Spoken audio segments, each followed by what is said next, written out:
Notre maison brûle. Et nous regardons ailleurs. Bienvenue dans Présage, des idées pour nourrir l'esprit et remettre radicalement en question l'état de notre monde. Je suis Alexia Soyeux et aujourd'hui je reçois Magali Lafourcade. Magali Lafourcade est magistrate, spécialiste des droits humains et secrétaire générale de la Commission nationale consultative des droits de l'homme. On est vraiment dans une période de rétrécissement des libertés qui est assez inédite en temps de paix.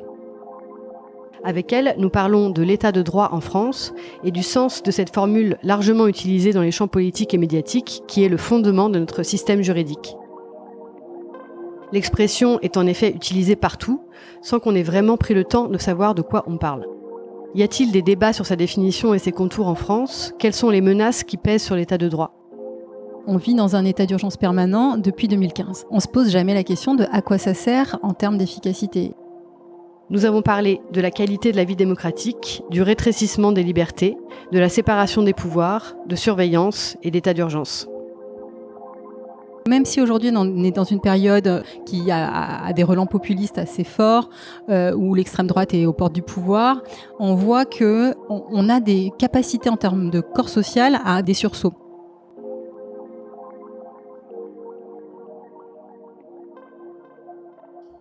Magali Lafourcade, bonjour. Bonjour Alexia Soyeux. Vous êtes magistrate et secrétaire générale de la Commission nationale consultative des droits de l'homme. Est-ce que vous pouvez peut-être commencer par expliquer un peu en quoi ça consiste ? Alors la CNCDH, la Commission nationale consultative des droits de l'homme, est une des plus vieilles institutions indépendantes de France, puisqu'elle a été créée en 1947 sous l'impulsion de René Cassin. Et aujourd'hui, donc c'est une commission qui est spécialisée sur les droits de l'homme et le droit humanitaire, et qui est accréditée auprès des Nations Unies comme étant l'institution française des droits de l'homme, comme il en existe à peu près 130 dans le monde, dont beaucoup ont été basés sur le modèle de la CNCDH française. Et donc, elle a deux missions principales. L'une qui est conseiller les pouvoirs publics en matière de droits de l'homme pour mieux respecter les conventions internationales des droits de l'homme, qui est un corpus très important. Et l'autre qui est de contrôler le respect par la France de ses engagements internationaux en matière de droits de l'homme. Donc, du coup, il y a beaucoup à faire. Énormément à faire. On a énormément de travail, effectivement. Okay. Alors, on va commencer par parler de l'état de droit. Donc, c'est une expression qu'on entend beaucoup et peut-être plus encore depuis le contexte de pandémie. Est-ce que vous pouvez commencer par définir ce que c'est que l'état de droit ? Parce que c'est une expression qu'on utilise sans probablement vraiment savoir de quoi on parle. Alors, c'est vrai que c'est une expression qui est difficile à qualifier puisque selon les cultures juridiques, on peut avoir des définitions un peu différentes. C'est aujourd'hui d'ailleurs tout le problème de conditionner les aides du plan de relance européen en fonction des résultats de l'état de droit ou du respect de l'état de droit par les différents États de l'Union européenne. Alors, moi, j'aime bien utiliser la formule de Hans Kelsen, qui est un célèbre juriste austro-américain et qui est le théoricien de la hiérarchie des normes.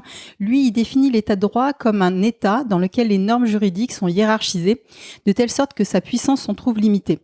En gros, il y a deux conditions principales pour pour être dans un état de droit. D'abord, il faut qu'il y ait un ordonnancement des normes qui soit hiérarchisé et préétabli. Or, celui-là se trouve très bousculé aujourd'hui par l'empilement des lois d'urgence. Donc, je pense qu'on y reviendra. Mais en tout cas, donc, dans cette hiérarchie des normes préétablies, il y a tout en haut les droits de l'homme, les droits humains. Et la deuxième condition pour satisfaire l'état de droit, c'est que l'état de droit exige aussi de veiller à un certain équilibre des pouvoirs et à ce que la pleine puissance de l'État ne déborde pas des limites à ne pas franchir. C'est l'histoire de la disposition des pouvoirs publics de sorte que la raison d'État soit encadrée et que nous ayons quelque chose de rationnel et de respectueux des libertés de chacun. C'est un garde-fou, en fait. Exactement. L'état de droit, donc si je comprends bien, ça permet de protéger les individus de l'arbitraire. Exactement. C'est une des conditions fondamentales, effectivement, pour être dans un état de droit. Et c'est une condition qu'on retrouve dans toutes les conventions internationales, comme dans notre Constitution, où le droit à la sûreté, qui est souvent dévoyé aujourd'hui, où les politiques parlent de droit à la sécurité, dans un sens qui est absolument totalement dévoyé. Le droit à la sûreté, c'est le droit du citoyen de ne pas risquer l'arbitraire d'une incarcération, comme les lettres de cachet autrefois. Finalement, on voit que c'est une définition qui est assez précises, mais est-ce que c'est l'usage qu'on en fait sur la scène médiatique et politique qui laisse penser finalement les mots sont un peu vidés de leur sens? Alors en fait, oui, c'est une définition qui est à la fois juridique, qui est très cadrée juridiquement, mais qui est aussi très politique. Et on voit que dans une période de temps de paix, notre Constitution définit justement les contre-pouvoirs de façon assez aisée, et les choses sont censées se dérouler plutôt bien. Mais on voit que dès qu'on est dans une période de circonstances exceptionnelles, comme maintenant, même sans parler d'état de guerre, puisque bon, on sait bien qu'on n'est pas en état de guerre, que c'était juste de la rhétorique, on peut vite se rendre compte que les curseurs se déplacent dans l'application, dans l'usage qui est fait. Et aujourd'hui, on a même un discours qui est très inquiétant de certains politiques, qui est totalement assumé, qui est de dire, en gros, pas de liberté pour les ennemis de la liberté, pas de droit pour les ennemis du droit. Et donc, on accuse parfois l'état de droit d'empêcher l'efficacité de la puissance publique. Et là, c'est très dangereux. Et c'est très dangereux parce que du coup, ça ouvre la voie à... Ça ouvre la porte à tous les dévoiements et à tous les dangers. Et il y a déjà des choses qu'on constate qui sont très inquiétantes. On est vraiment dans une période de rétrécissement des libertés qui est assez inédite en temps de paix. Et qu'est-ce qu'on peut donner justement comme élément factuel qui atteste de ce rétrécissement des libertés ? Alors moi, je crois que la qualité d'une vie démocratique se mesure en fait à l'ampleur des canaux qui existent pour les citoyens pour contester, pour manifester un mécontentement et contester des décisions. Or, si on regarde de toutes parts, nos libertés pour le faire sont restreintes, ce qui veut dire qu'il reste plus grand-chose comme canaux de contestation. Par exemple, la liberté de manifester, elle a été massivement restreinte, avec une rhétorique de l'État qui était de dire que toute personne qui allait manifester se rendait complice des casseurs, des fauteurs de troubles, etc.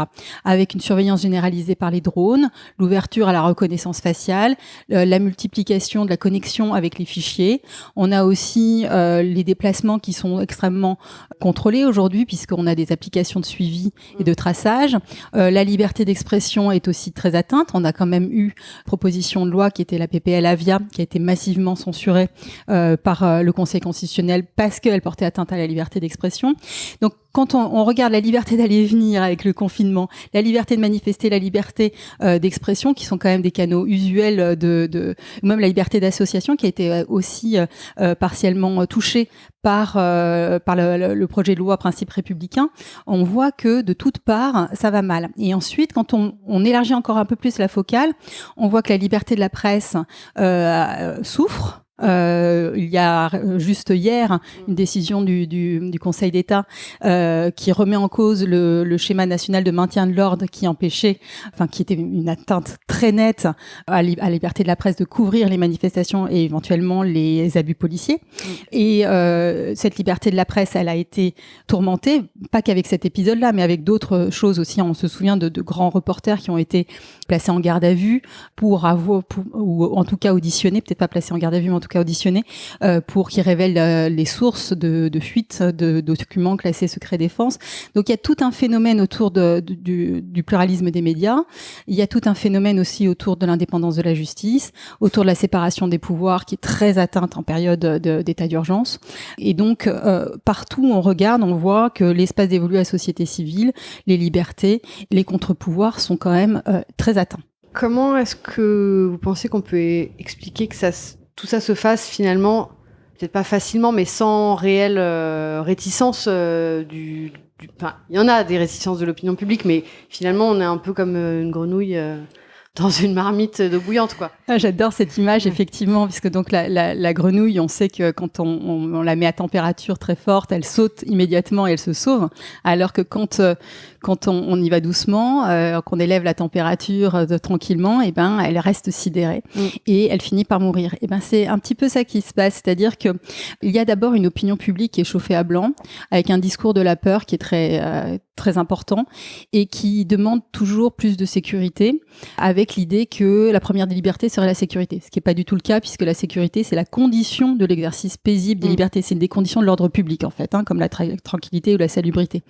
Donc, il y a ce discours-là. On joue sur les peurs. Du coup, on a une opinion publique qui est très ouverte au discours sécuritaire. Les gouvernants font aussi beaucoup de communication avec l'état d'urgence. C'est devenu une sorte d'argument pour montrer qu'on va enfin pouvoir agir et qu'on aura du pouvoir. Donc, il y a ce problème de l'impuissance publique qui est habillé, qui est recouvert du manteau d'une efficacité qui est en fait, quand on regarde de près, tout à fait contestable, juste par le prononcé de l'état d'urgence.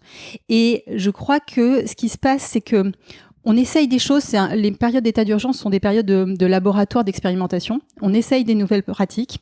Et à partir de là, on se dit, les jauges de la proportionnalité sont un petit peu perturbées dans une période d'état d'urgence parce qu'on est dans une crise et donc on accepte des choses. Et au lieu de revenir au bout d'un temps court à l'état antérieur, il y a un effet cliquet qui est très net et qui fait qu'on n'arrive jamais, et ça vraiment l'expérience des défenseurs des droits et des libertés est très nette là-dessus, on n'arrive jamais à revenir à l'état ex ante, donc avant ces mesures d'atteinte aux libertés. Et donc il y a un effet à la fois d'accoutumance à l'idée qu'en état d'urgence, on s'occupe bien de nous, on va nous protéger, et un effet de sidération lente de ce poison qui est que on restreint nos libertés, on passe dans un modèle de surveillance généralisée de la population, et que finalement, il n'y a jamais eu de débat profond sur ce qui est en train de se passer. Donc, les alertes ne sont pas posées, et c'est vrai que les défenseurs des droits de l'homme sont extrêmement réduits dans ce pays. Maintenant, on est très peu nombreux à tirer la sonnette d'alarme, et ça m'inquiète énormément. Est-ce que c'est aussi les gens ne voient pas forcément d'alternative à ce type de mesures sécuritaires? Qu'est-ce qu'on pourrait imaginer qui soit différent finalement que un empilement de lois répressives? Eh bien, on voit pas forcément ce qui peut être différent parce qu'on n'analyse pas l'efficacité de ces lois. Ouais. On croit qu'elles sont efficaces parce qu'elles sont fortes, parce qu'elles sont annoncées avec beaucoup de communication politique. Mais quand on analyse au plus près, et certains l'ont fait, on voit que finalement c'est pas si efficace, et donc c'est peut-être pas nécessaire de bouger comme ça le curseur des libertés à ce point, et qu'on aurait pu faire autrement. Mais comme il n'y a pas de débat de fond, faut voir aussi qu'on a une classe politique qui va comme un seul homme dans les périodes d'état d'urgence. Moi, j'ai beaucoup travaillé sur l'état d'urgence antiterroriste, et on a vu que pendant 2 ans, la classe politique était vraiment soudée. Il y avait quelques personnes qui finissaient au bout d'un moment, parce que l'état d'urgence durait très longtemps, par s'abstenir, mais des votes contre, il y en a eu très très peu. Donc il n'y a pas eu de débat politique, il n'y a pas eu de débat médiatique. On est aussi dans une période avec des chaînes bollorisées qui parlent tout le temps de sujets sous l'angle d'une sécurité et du fait qu'il faut restreindre les libertés. Et donc, on a cette impression de protection, de fausse protection. On parle peu du dévoiement de ces mesures. À l'époque des mesures antiterroristes, beaucoup ont été utilisées à d'autres fins que le terrorisme, mais vraiment, par exemple, pour empêcher les écolos d'aller manifester, de se rendre dans certains endroits, pour empêcher Nuit debout, voilà. Donc il y avait un dévoiement très net de la finalité, et dans cette période-là, on n'arrive pas à imaginer des alternatives, tout simplement parce qu'on n'en parle pas. Mais bien sûr qu'il y en a. Et juste une petite référence là-dessus, c'est que on a eu ces derniers temps beaucoup de projets de loi, de propositions de loi qui ont été censurés par le Conseil constitutionnel, où c'est à chaque fois un camouflet pour le gouvernement. Bon, il n'a pas l'air de trop s'en émouvoir, ce qui montre aussi que peut-être il y va quand même, et ça le perturbe pas plus que ça. C'est inquiétant, puisque c'est un rappel à l'ordre très net. Quand il y a eu tous ces projets de loi, on voit qu'en fait, à chaque fois, ils étaient pris dans une procédure d'urgence. Donc, pour restreindre les libertés, on s'abstient de consulter les organes qui pourraient dire voilà comment on peut faire pour atteindre tel objectif, tout en respectant l'état de droit et les libertés des uns et des autres, parce qu'on veut aller trop vite. Alors que par contre, pour donner des droits, on voit pour la PMA pour toutes, alors là, on prend du temps, on prend plusieurs années, ça pose pas de problème, voilà, 10 ans. Mais sur les restrictions de liberté, ça va toujours en procédure d'urgence, et du coup, on peut pas analyser ni l'efficacité des mesures proposées, puisque les études d'impact sont en général indigentes, quand elles existent, parce que sur sécurité globale, il n'y avait pas d'études d'impact, et surtout, on prend pas la peine d'analyser des alternatives, parce qu'on ne consulte pas les organes compétents qui pourraient en proposer. Justement, du coup, avec tout cet ensemble de mesures répressives, les nouveaux outils qui sont testés ou mis en place pour surveiller les gens et maintenir un climat anxiogène en fait. Est-ce que vous pensez que en réalité on maintient ce climat de peur généralisé pour contenir la colère sociale parce qu'on ne sait pas faire autrement? Alors c'est très possible. Là, il faudrait être dans la tête des dirigeants, mais c'est vrai que on voit aussi que on est dans une période préélectorale, que il y a une volonté de marquer, enfin vu l'état des forces politiques, avec une gauche qui est en ordre dispersé, qui est très fragmentée, hein, vraiment avec beaucoup de conflits internes, une droite qui fait l'objet d'une triangulation, pour reprendre ce terme un peu technique. L'idée, c'est toujours d'aller de plus en plus sur les thèmes sécuritaires pour pouvoir répondre à une opinion publique chauffée à blanc. Donc, c'est aussi ça qui se passe, c'est que dans cette période très particulière qui est une période préélectorale, c'est ça qui est porteur. Ce sont les thèmes sur l'immigration, sur la surveillance, sur les casseurs, et aussi peut-être parce que la période des Gilets jaunes a été très traumatisante, hein, pour le gouvernement. Ça, j'en suis persuadée, et que on voit là aujourd'hui avec les ballons d'essai sur la réforme des retraites, avoir une discussion sur notre modèle social dans une période où on voit même pas encore les conséquences de la crise du Covid, sur la façon dont on va pouvoir financer tout ça, ce modèle social, cette protection sociale, l'hôpital, ne serait-ce que ça, c'est devient un sujet tellement dangereux et qui dépasse les clivages traditionnels des partis politiques, que peut-être il est plus simple de rester sur l'horizon de la peur et sur la question des libertés et de l'identité aussi, parce que les discours identitaires sont très porteurs en ce moment, plutôt que se poser les questions sociales. C'est quand même très alarmant de voir que l'ensemble du débat est tellement porté à droite que finalement les thèmes dont on aurait envie d'entendre parler, l'écologie, la justice et plein d'autres choses, n'ont absolument pas de place. Oui, on pensait qu'avec le Covid, on parlerait beaucoup plus d'écologie. Voilà, le monde d'après, on a tous rêvé. C'est ça. Et puis là, il y a eu une déprime un peu générale. Et là, on est dans un sursaut un peu de liberté, parce que on nous autorise à sortir jusqu'à 23h et qu'on peut de nouveau aller aux terrasses des cafés. Donc, il y a une soif de consommation.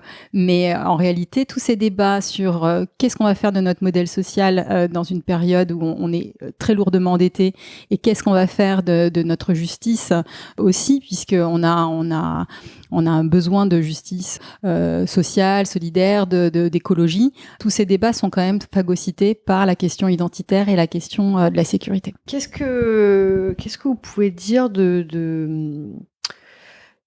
dernières démonstrations de l'absence peut-être, ou la voie du rétrécissement de la séparation des pouvoirs, quand on voit les dernières manifestations de la police qui a des revendications très fortes, et finalement on a l'impression que l'ensemble du gouvernement et de la classe politique se range derrière ces revendications, encore une fois parce que le débat est focalisé là-dessus. Est-ce que c'est pas quand même très inquiétant de voir que la police porte des revendications si fortes, et que ça n'a l'air de choquer pas grand monde, quoi?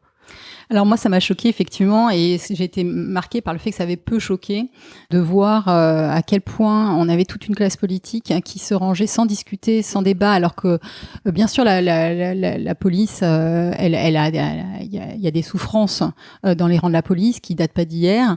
Ils ont été sur tous les théâtres, que ce soit les gilets jaunes, les manifs sociales, écologiques, Black Lives Matter. Ils ont été ensuite sur l'antiterroriste. Ils ont été sur tous les fronts, et finalement ça donne l'impression que ne pas discuter leurs propositions, et à chaque fois en fait veiller on sait que Sécurité Globale a été partiellement écrit par les syndicats de police, hein.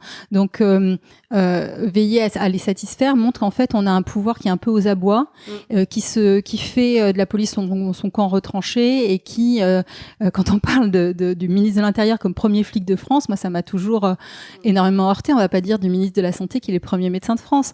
Donc c'est c'est comme si il était derrière eux. D'ailleurs, dans la rhétorique politique, c'est je suis derrière vous, je vous soutiens. Alors que non, il doit conduire l'action du ministère de l'Intérieur, il doit être devant, donner des ordres.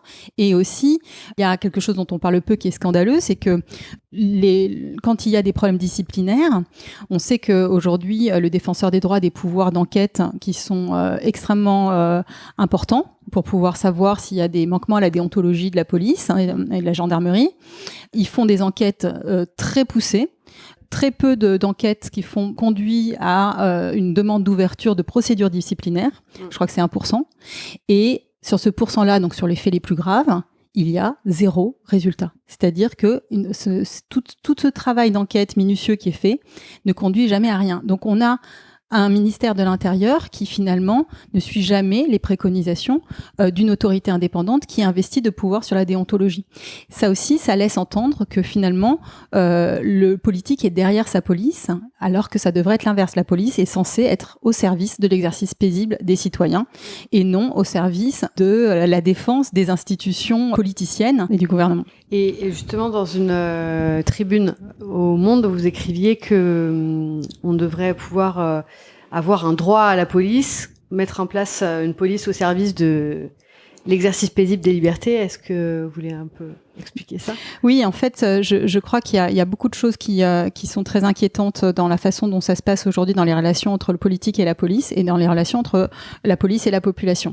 Donc, d'abord, il faut vraiment signaler qu'il y a une souffrance vraiment très forte de la police. Il y a un nombre de suicides dans les rangs des policiers qui est très alarmant. Ils ont des conditions de travail désastreuses, ils sont mal rémunérés, mais je crois qu'ils souffrent aussi du manque de considération de leurs concitoyens. Donc, déjà, je crois qu'il faudrait affirmer pour les relégitimer ce droit à la police. Et ensuite, je crois qu'il y a tout un tas de mesures à mettre en place parce que quand même, dans la Déclaration des droits de l'homme et des citoyens, l'article 12, il est dit que la garantie des droits de l'homme et des citoyens nécessite une force publique.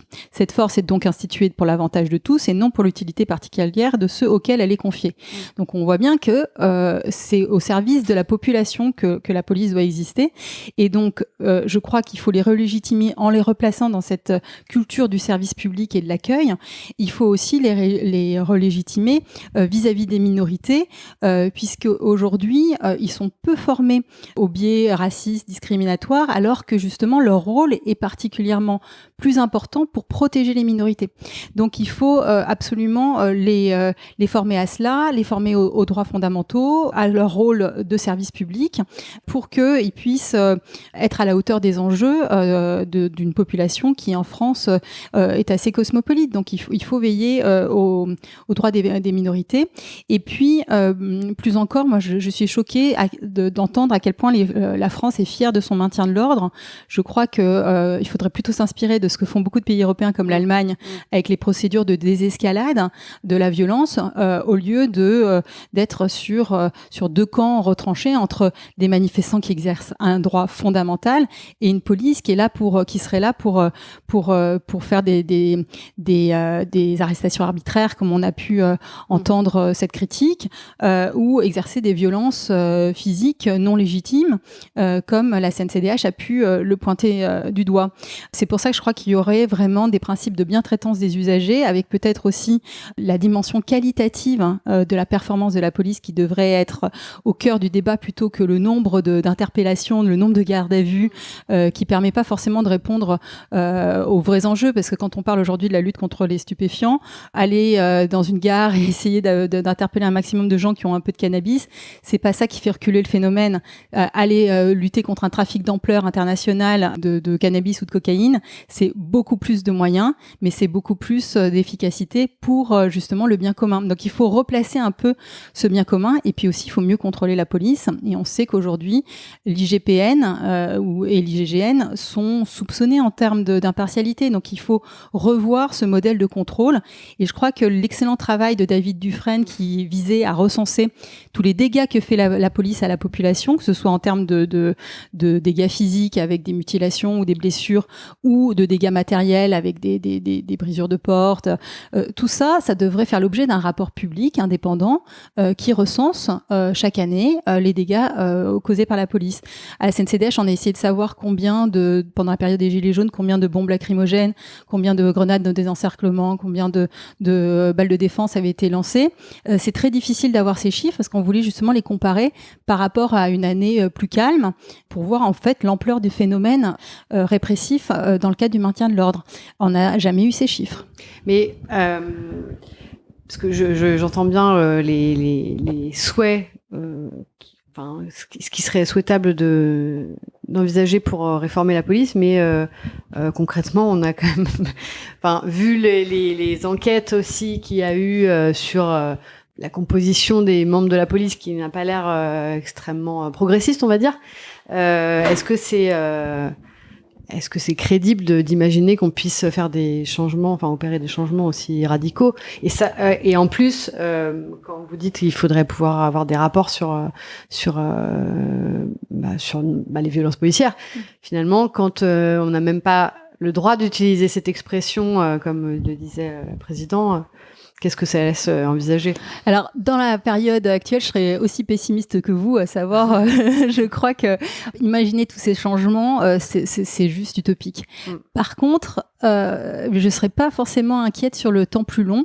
D'abord parce que je crois que c'est dans l'intérêt de tous. Donc, il y a un moment où il faut sortir des postures politiciennes. Je crois que les policiers souffrent, la population est dans un niveau de défiance. On le sait, il y a des observatoires de ça. On sait que dans l'Europe de l'Ouest, qui a pas connu la Stasi et la période communiste, dans l'Europe de l'Ouest, jamais on a un niveau de défiance entre la police et la population aussi forte qu'en France. Donc c'est quand même quelque chose qui devrait interpeller. Je crois que il faut pas oublier, et c'est là où je suis très optimiste en fait, que la France est un pays qui est construit sur un temps historique et juridique très long, avec une philosophie des libertés, avec une violence historique, avec nos révolutions, qui fait que on se réfère quand même à ce temps long régulièrement, et que même si aujourd'hui on est dans une période qui a des relents populistes assez forts, où l'extrême droite est aux portes du pouvoir, on voit que on a des capacités en termes de corps social à des sursauts. Et il suffirait qu'il y ait quelques changements, peut-être quelques faits divers qui marquent et qui ouvrent des débats, qui pourrait permettre d'avancer dans cette voie. Ce serait pas très compliqué qu'il y ait un comptage, comme le fait David Dufresne, des dégâts, et puis après, ça ouvrirait peut-être une discussion, peut-être ça devrait être le Parlement, peut-être qu'il se charge de ça, pour avancer sur ce terrain-là. Mais je crois que c'est aussi l'intérêt de la police que d'être légitimée en étant au service du peuple qu'il est censé servir. Donc, c'est pas la période actuellement parce que on a une période électorale, mais on peut imaginer beaucoup de choses dans un temps finalement assez court, dans les quelques années qui viennent. Il faut se souvenir qu'après 68, il y a quand même eu une volonté de désescalade et un préfet de police qui avait dans l'idée que taper un manifestant, c'était déshonorer toute la police. Donc on pourrait retrouver ce discours-là qui est aujourd'hui pas porté. Aujourd'hui, on voit quand même que le Parlement n'a plus beaucoup de pouvoir ou pas beaucoup de pouvoir avec l'état d'urgence sanitaire et puis précédemment avec l'état d'urgence tout court.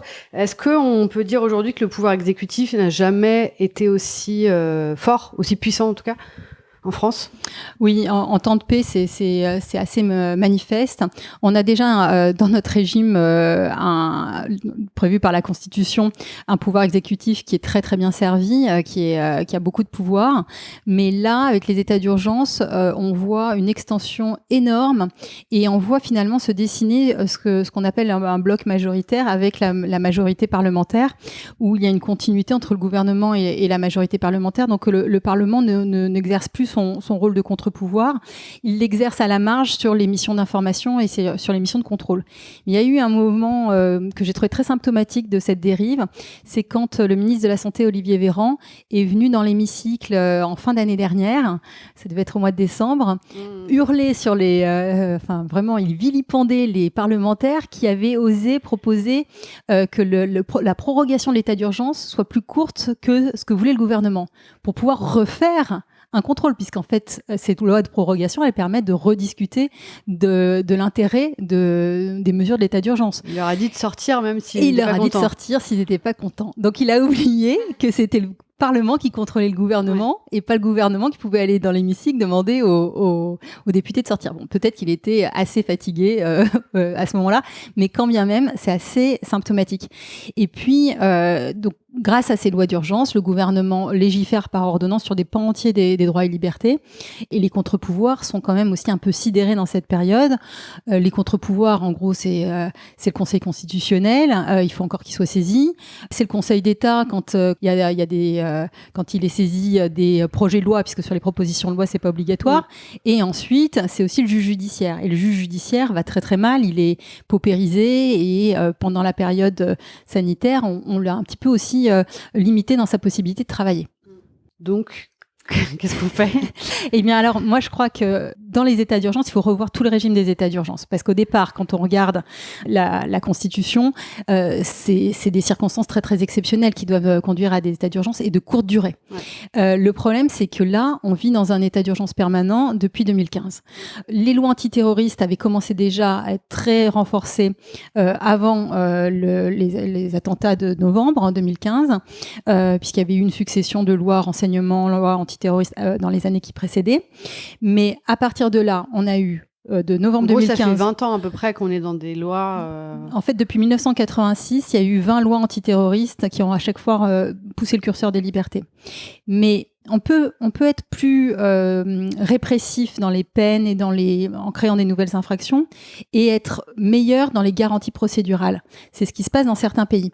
En France, c'est pas ce qui se passe. On affaiblit aussi le droit à un avocat, on augmente les durées des gardes à vue, etc. Donc les garanties procédurales qui permettent de lutter contre l'arbitraire sont aussi abaissées. Donc on abaisse à tous les niveaux et surtout on se pose peu la question de l'efficacité de ces états d'urgence. Donc sur l'état d'urgence antiterror, il y a eu un rapport, donc une mission d'information du Parlement qui a été très bien fait mais finalement peu exploité par les politiques, qui conclut que l'intérêt de l'état d'urgence était interstitiel. C'est-à-dire que au début, dans les quelques premières semaines, ça a permis de mettre un grand coup de pied dans la fourmilière des djihadistes radicaux et donc du coup, il y a eu des perquisitions très utile, voilà. Mais finalement, ça a surtout permis à des services qui ne se parlaient plus de communiquer ensemble. Et au-delà des quelques premiers mois, on n'a plus trop su distinguer quelle avait été l'utilité de toutes ces mesures qui ont duré jusqu'à la loi SILT du 30 octobre 2017 et qui a visé cette loi à sortir de l'état d'urgence seulement de manière formelle puisqu'elle a mis dans le droit commun l'essentiel de ces mesures. Les perquisitions, les visites domiciliaires, etc. Et quelques temps plus tard, on a le sanitaire qui arrive et donc on empile un nouvel état d'urgence. Et là, au début, on a confiné la population sans état d'urgence. C'était le 16 mars, 17 mars. C'était sur la base du droit existant. Et donc, il n'y avait pas besoin d'un état d'urgence. Encore une fois, on a pris sous ces mesures pour rassurer l'opinion publique, à mon avis. Pour faire de la communication aussi. C'était de la communication politique pour dire vous allez voir comme on est efficace. Ouais. Mais on se pose jamais la question de l'efficacité réelle. Dans un autre podcast, vous aviez auditionné quelqu'un de la Quadrature du Net qui expliquait très bien que tous anti-Covid et Stop Covid, on n'était pas du tout sûr de l'efficacité de ces applications. Moi, je dis ça, mais moi, j'ai téléchargé tous anti-Covid. C'est une accoutumance, on le fait, et puis on a l'impression aussi de faire un peu son devoir parce que finalement, c'est ce qu'on nous explique à longueur de temps. Et on se pose jamais la question de à quoi ça sert en termes d'efficacité. Et quand on entend la Quadrature du Net, on est assez effaré de voir qu'on n'est pas du tout sûr qu'il y ait une quelconque utilité à ce type d'application. Et il disait aussi, la Quadrature du Net, que le pass sanitaire, là, allait risquer de rendre obligatoire le fait d'avoir une carte d'identité.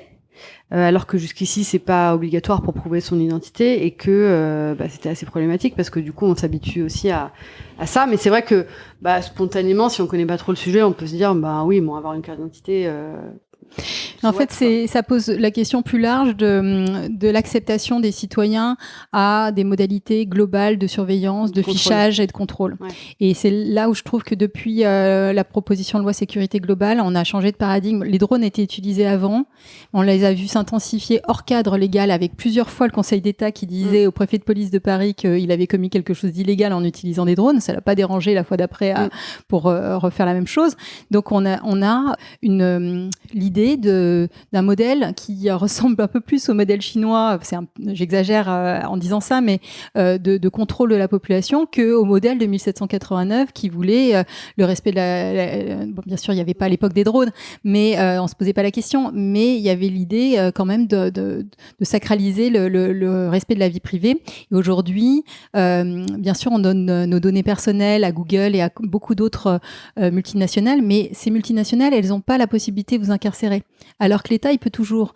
Donc, il faut faire attention à cette ouverture à la reconnaissance faciale, à cette surveillance de masse indiscriminée et au fait que on change de paradigme, en fait, sans même en avoir parlé, sans débat public. Et ça, je trouve que c'est extrêmement inquiétant pour la démocratie, puisqu'on empêche les canaux, justement, d'expression du mécontentement de s'exprimer, puisque les personnes ne sont pas informées de l'étendue du changement de paradigme qu'on est en train de vivre là sur ces 2 dernières années.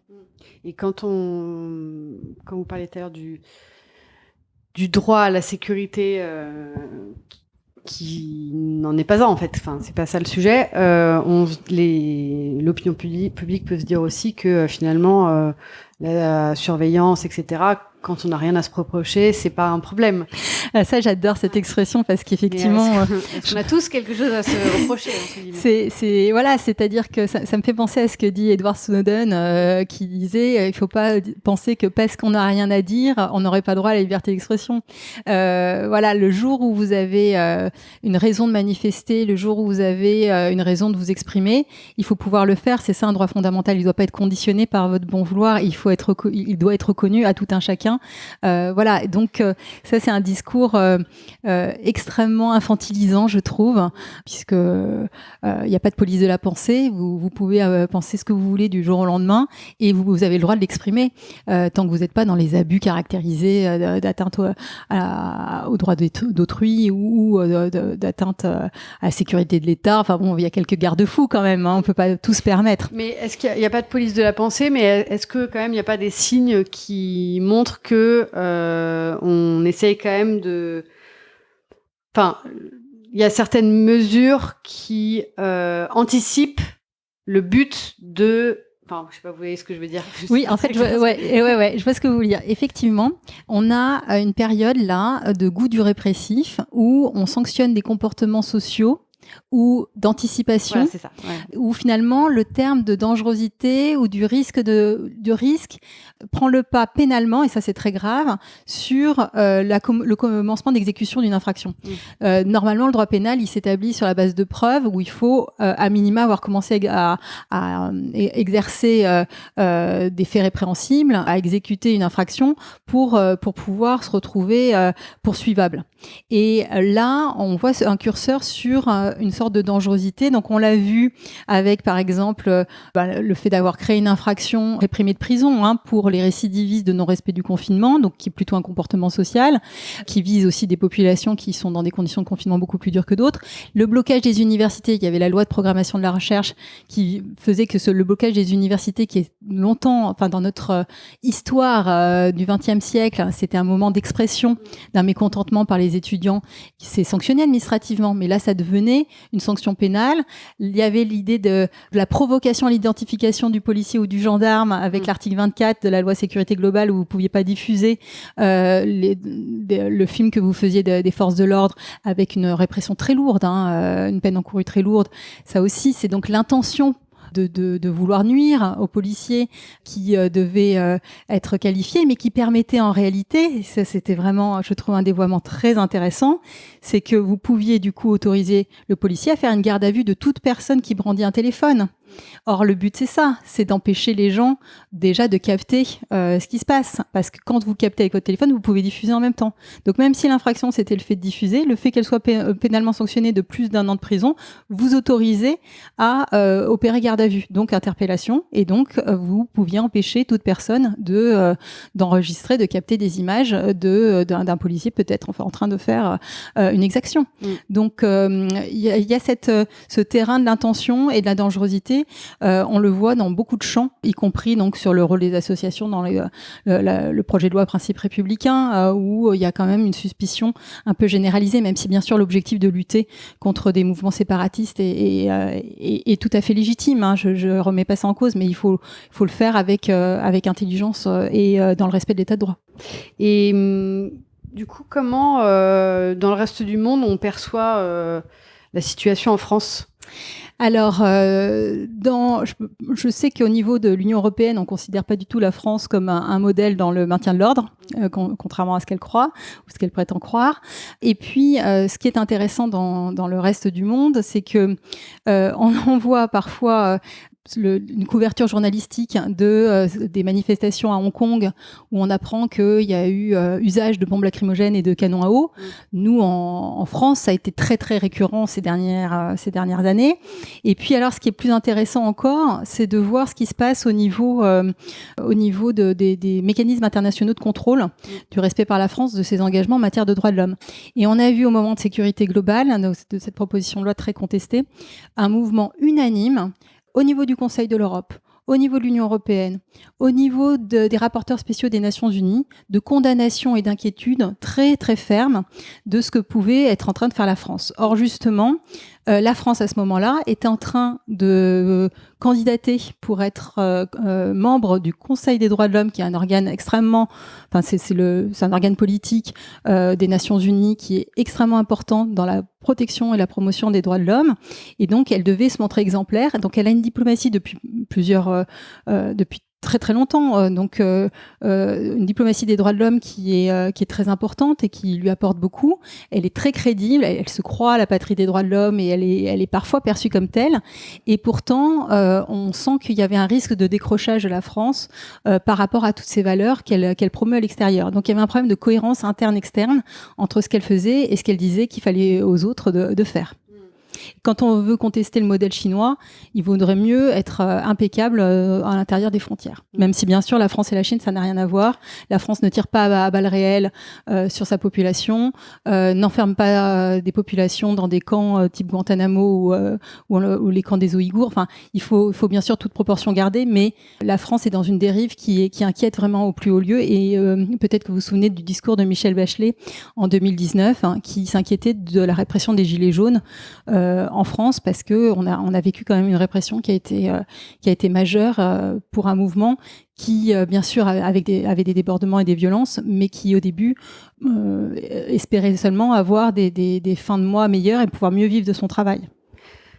Bon, du coup, dans tout ce contexte, j'en arrive à ma question rituelle de la fin. Hein, dans ce contexte quand même assez lourd et inquiétant pour la suite, comment est-ce que vous parvenez à cultiver de la joie malgré tout et de l'espoir? Eh ben moi, je crois que c'est dans l'action, parce qu'en fait, on peut être pessimiste sur le diagnostic, mais tant qu'on est en train d'agir, tant qu'on voit des personnes qui se mobilisent, il y a de quoi être extrêmement optimiste, parce que on voit bien que la France est un pays qui s'inscrit dans un temps long, et donc moi, je reste très fière de voir qu'on peut arriver à faire bouger les lignes. Récemment, on a fait un webinaire sur les droits des femmes, où là aussi, il y a énormément de choses à dire en termes de recul, et de voir la mobilisation subséquente, on se dit qu'on peut changer les choses, et puis la CNCDH a à son actif énormément de réalisations. Alors moins sur ces aspects de sécurité où là vraiment on n'arrive pas à porter une voix, et ça dit quelque chose de l'opinion publique et des gouvernements successifs, mais sur d'autres terrains on voit des progrès énormes il y a des champs des droits qui progressent à très grands pas actuellement, et il faut s'en réjouir, et donc on y arrivera aussi sur les aspects régaliens, j'en suis convaincue. Merci beaucoup. Merci à vous, Alexia. Peut-être juste pour dire que peut-être on pourrait dire les droits humains plutôt que les droits de l'homme, ça serait... Ah, mais moi, je suis convaincue. Oui, droits humains a la vertu de poursuivre l'engagement des révolutionnaires de 1789 qui voulaient avoir une visée universaliste, mais dont l'application de la déclaration de 1789 n'était pas applicable aux femmes et aux enfants et à quantité d'autres populations. Donc, droits humains permet de désinvisibiliser les femmes et les enfants, et donc de poursuivre cet engagement universaliste. Et donc, c'est leur rendre hommage que de changer de terminologie. Merci. Merci à vous. Merci beaucoup à Magali Lafourcade pour notre conversation, et merci à vous toutes et tous pour votre écoute et votre soutien. Vous pouvez partager les épisodes s'ils vous ont plu et mettre 5 étoiles sur iTunes. Ça permet à d'autres personnes de découvrir le podcast plus facilement. Présage est un podcast indépendant. Le générique est un extrait du morceau L'eau de Sabrina Bellawell, mixé par Paloma Colombe. À très vite.